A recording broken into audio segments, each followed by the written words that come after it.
ধৰি পেলাই 52 টনত ৰেলৱে বজাৰ এটা আছে তাৰ যিসকল ব্যৱসায়ী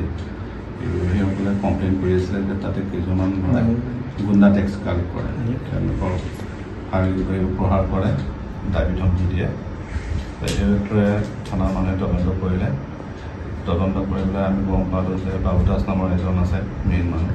যোনে গুণ্ডা টেক্স কালেক্ট কৰে তেওঁৰ লগত কেইজনমান সহযোগী আছে তো আজি আমি তাতে চাৰ্চ কৰিলোঁ চাৰ্চ কৰি পেলাই বজাৰত আমি এই 4জন যিসকলে গুণ্ডা টেক্স কালেক্ট কৰে তেওঁলোকক আমি কাৰেক্ট কৰিলোঁ আৰু এইটো মেটাৰত আমি চামিন থানা কেছ এটা ৰুজু কৰিছোঁ এক্সটৰ্চন চিটিং কেছ আৰু তদন্ত কৰাটো আছে আৰু যিটো বেলেগ মানুহ জড়িত আছে সেইটো আমি চাই আছোঁ আৰু অতি শীঘ্ৰে আমি গোটেই যিটো তেওঁলোকৰ যিটো খেল সেইটো আমি নিৰ্মূল কৰিম কিমান মান বয়সৰ গোটেইকেইজনৰ এৰাউণ্ড 40 ইয়াৰ্ছ আৰু তেওঁৰ লগত আছে কিছুমানৰ বয়স বেলেগ বেছিও আছে বেলেগ বেলেগ মানুহ এংগেজ কৰি আছিলে এতিয়া আমি গম পাইছোঁ যে দুদিনৰ পৰা এই কাৰ্য সংযুক্ত হৈ আছে তো আজি আমি কাৰ্য কৰিলোঁ আৰু আমাৰ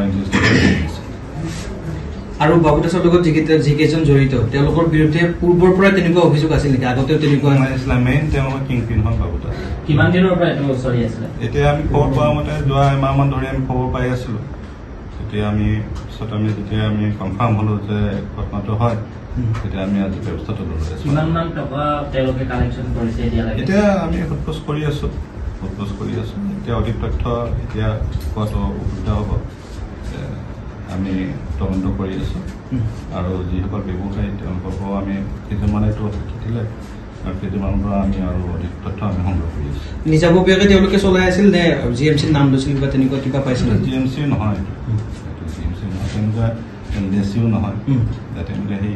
নিজাববীয়াকৈ কৰিছে কিবা ৰচিদ চচিদ দিছিল নেকি তেনেকুৱা এতিয়ালৈকে আমি পোৱা নাই আমি অলৰেডি হাউচ চাৰ্চ কৰিব টীম এটা গৈছে এইটো যিখিনি মেটেৰিয়েল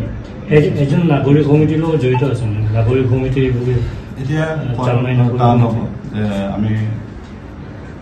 তদন্ত কৰি আছোঁ আমি তেওঁলোকক সোধপোছ কৰি আছোঁ আৰু অধিক তথ্য অঞ্চল আমি জনাব